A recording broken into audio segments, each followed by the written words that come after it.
So I dried my excess caapi over a fire, on a very low heat fire, and it stores fairly well. In the beginning I had to spray some high-grade alcohol to prevent mold from spreading too much, but after drying it seems fairly good. So I separate about a kilo for each batch that I make, and I just hand shred it and then put it in the pressure cooker for 3 pulls of around 30 minutes each, and then I reduce it all.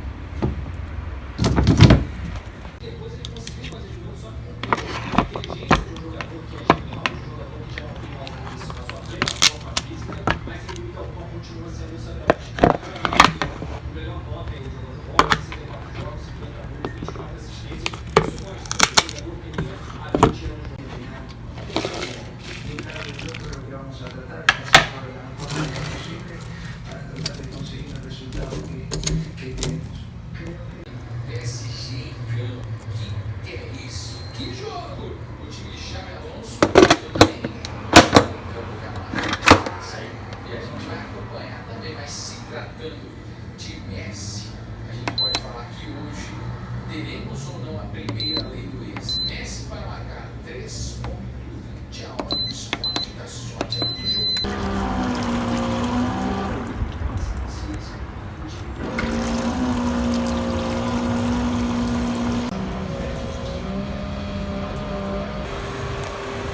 So after the 4 pulls, I'm left with approximately 10 liters of the caapi tea. You see the fluorescence. So here I'll just use a medium heat, and I'll reduce this down to around 2 liters. I'll filter it. Just a cotton ball or a coffee filter is fine, and I'll remove any plant material and just insoluble material that's in the tea. And after I filter it, I'll reduce it on a low heat down to my desired 1.5 liters so that it fits into a jar that I use. And then from there I'll separate approximately 60 milliliters and do a very simple extract, doing a precipitation using either lye or sodium carbonate to get a very rough estimate on the amount of the harmalas.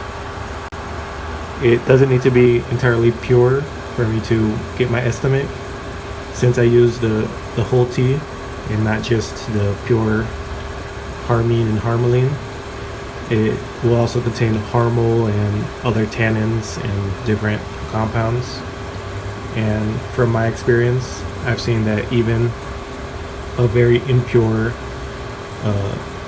approximate 200 milligrams of harmalas or alkaloids is enough to activate the ayahuasca.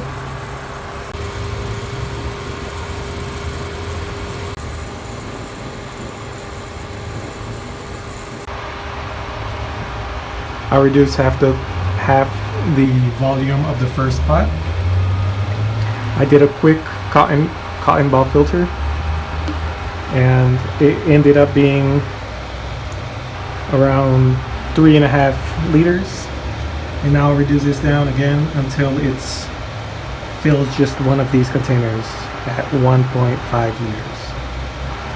This is the insoluble, so this is plant material basically, and I'll put the rest of the tea, and that's it. And then afterwards I'll show you how I do the approximation of the alkaloid content.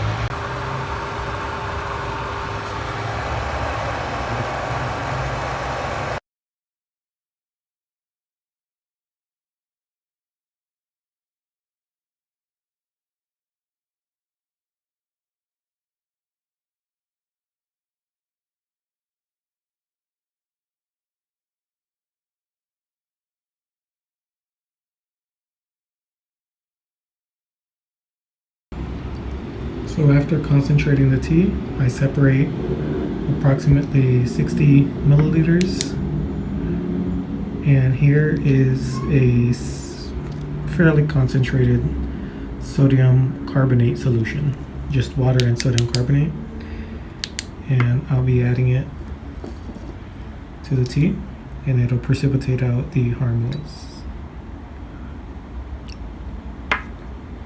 The easiest method is to check if it still remains fluorescent.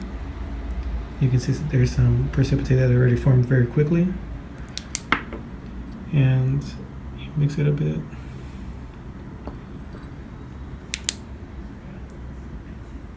And you can see there's still some fluorescence, so just add more.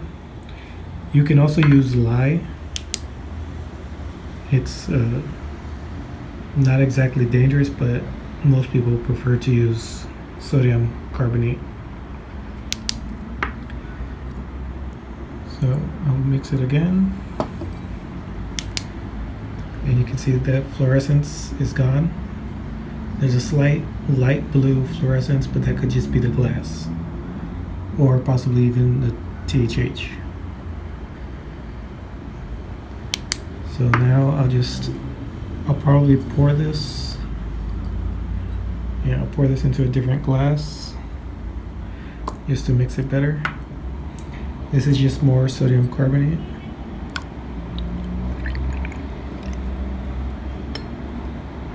I'll pour it back.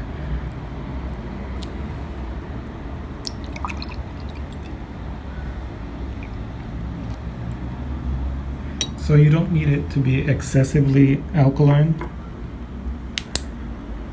just enough so that it is at least a pH of around 12. 12 is just to have maximum alkaloids precipitate. Here, I'd say it's around 11, 12. You can also do a slower, more controlled precipitation, either adding baking soda to first precipitate out the harmine, or slowly adding the sodium carbonate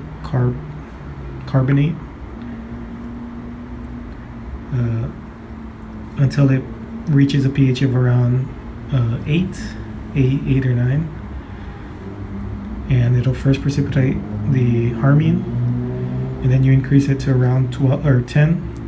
It'll precipitate the harmaline, and then around 12 it'll precipitate out the THH.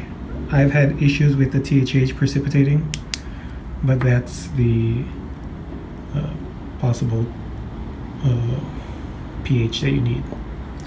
So here I'll leave it most likely overnight, and we'll return, and there's going to be a precipitate. It'll be fairly impure. There will be some insoluble plant material as well, but the bottom is going to be a crude extract of the harmalas, and you can either wash it to have a more purified sample, but this is just to have a rough estimate on the amount of harmalas in my tea. So I'll weigh out the harmalas after filtering and divide that by 3, since I usually use 20 milliliters per dose. Here the caapi tea has been sitting overnight, and you can see the precipitate formed a layer on the bottom and some on the side of the glass. Here I'll just decant. You can use a filter from the very beginning if you want, but I mainly want the thicker precipitate layer on the bottom. You can see there's some that I lose, but that's fine. I can always save this so that it keeps precipitating. But here I'll filter this so that I have a minimal amount of the carbonate solution, sodium carbonate. And I'll use a thinner filter, and I can use a small amount of water to collect the rest. So the worst part of the Harmala extract is the time it takes to filter the harmalas. This will probably take a few hours, but it is what it is. And this brown precipitate is the harmalas with a few impurities. For my estimate on the amount of tea I drink, I just use this calculation. I dry this precipitate and then I divide it by however much I want to take, and that's the amount of harmalas I have. For this video demonstration, I will do further purification steps like repeating an acid base, adding vinegar, and then redissolving, and I'll show the Mandaysky or the salt precipitate, where the precipitate falls, where the harmalas precipitate out as hydrochloric salts, and that's especially useful for Syrian roux, not so much for the caapi. So in a few hours I'll separate this filter and then I'll just let it dry and we'll continue from there.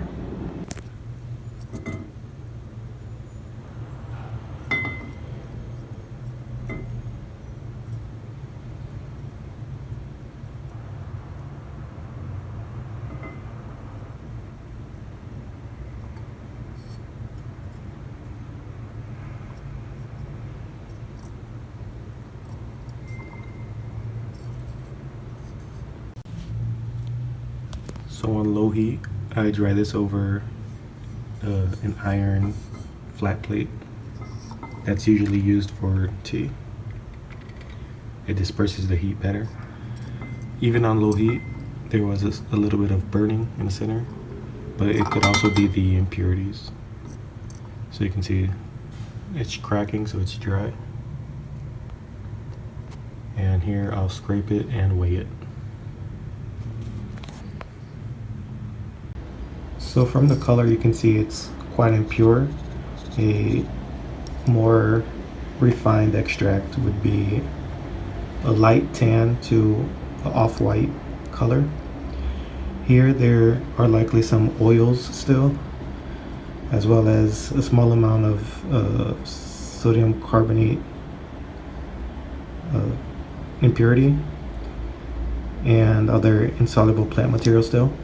However, in my experience, from trying to do a more refined extract and the effects of using this as the calculation versus using the refined extract, this gives a better basis on how active your full spectrum tea is.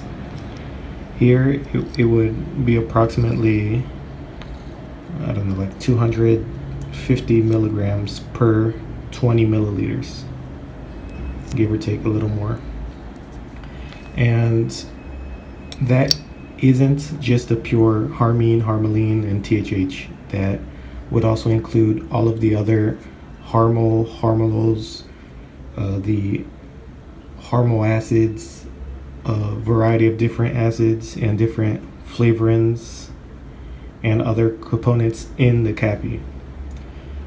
Generally, when we think of activating ayahuasca, you would just think of the big three: harmine, harmaline, and THH. But in the caapi, there are numerous amounts of active compounds. Some of them may not be active individually, but remember this, the main three, they are I guess the main MAOI inhibitors, but the other compounds are minor inhibitors as well, and in conjunction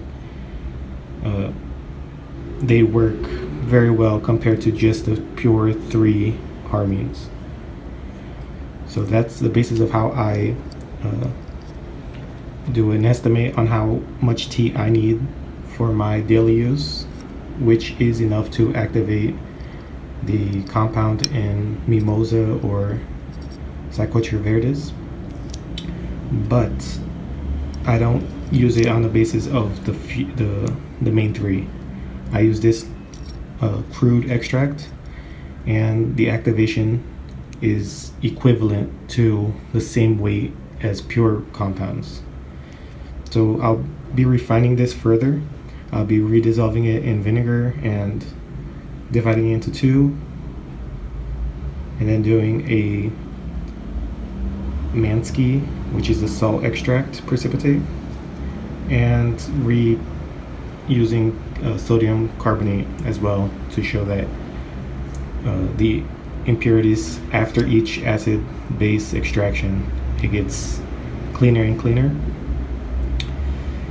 And the main issue or the main hassle or headache with harmaline and harmine extracts is the filtering. It just takes a long time to filter. So if you have a vacuum filter, that speeds up the process quite a lot. And yeah, this is how I do a rough estimate on my content on my tea. And I'll be refining this just to show that this will probably be around half pure compounds. But again, I wouldn't say it's half of the active in the caapi, but considering it was from 600 milliliters of tea, the only thing that's active in the tea isn't the main three. It's a wide variety, and it's not all even here. There's again some acids and sugars that didn't precipitate that all have contributing factors to the MAOI effect. So this is a probably 2%, 3% vinegar solution, just water and vinegar. And now I'll be redissolving the crude precipitate.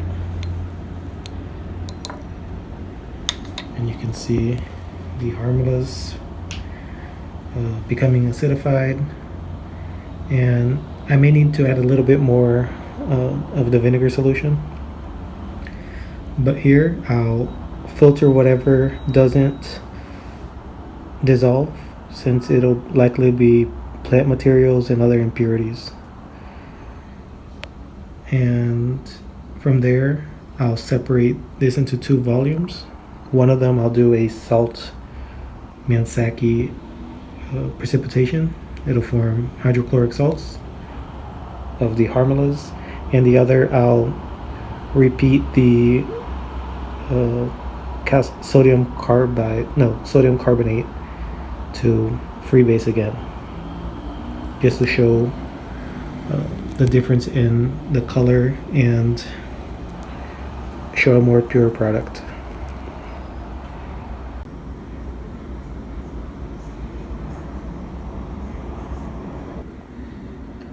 So you can see there's still some, I would say, carbonation from the sodium carbonate, and I guess the freebase releasing CO2 with the vinegar. So I'm sure some of the insoluble, where I'm filtering off, can still dissolve. And I'm also fairly sure that it's fairly active still, so depending on how much insoluble is on the filter paper, I'll experiment doing bioassay, I guess, just testing it orally. If there's a certain amount, I'll try to see if it's active on its own. But what is soluble and what's in the solution here is the main three harmalas, and on the top it's possible, based on my past experience, that it's some of the harmal and harmaline, something like that. And there is also some plant material that's insoluble as well, but I'm fairly sure that this is active. So I'll be filtering this. Like I mentioned, it's the process that takes the longest is the filtering. But from here, I'll split the solution into two and then proceed with how I mentioned, the salt portion and carbonate portion. So this is approximately 15 grams. It should be enough to make a saturated solution. This is the 100 milliliters of the tea filtered, removing the insoluble material. One of these, I'll be adding this saturated salt solution, and if it's a bit excess, what will happen is I'll just add a bit more water. It'll probably be a bit too much, but that's fine.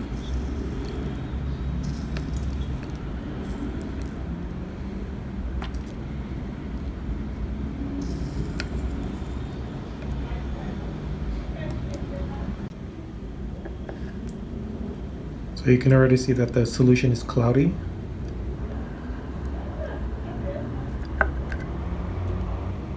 And I'll just leave this overnight. Tomorrow there should be some crystals. And in here tomorrow I'll just add sodium carbonate solution, and it'll precipitate. Oh, I have one right here actually. Just make sure. No, this is not a carbonate solution. So I'll make a carbonate solution tomorrow and then precipitate out from there. Here's the salt brine that precipitated the hydrochloric salts. If you look closely, you can see very fine needles on the bottom. They're not as nice as I'd like, so I'm going to heat this solution and allow it to cool down on its own, and in theory it should recrystallize. With the high heat it should dissolve a majority of it, and it should crystallize more condensed and more finely, I guess. I could also just filter this off. Everything that remains on the filter paper is the hydrochloric crystals, and add it to another salt brine or add it to regular water so that it dissolves completely, and then add sodium carbonate to make it freebase. There was actually a small amount of undissolved salt on the bottom, so I added a little bit more water before heating just to dissolve it completely.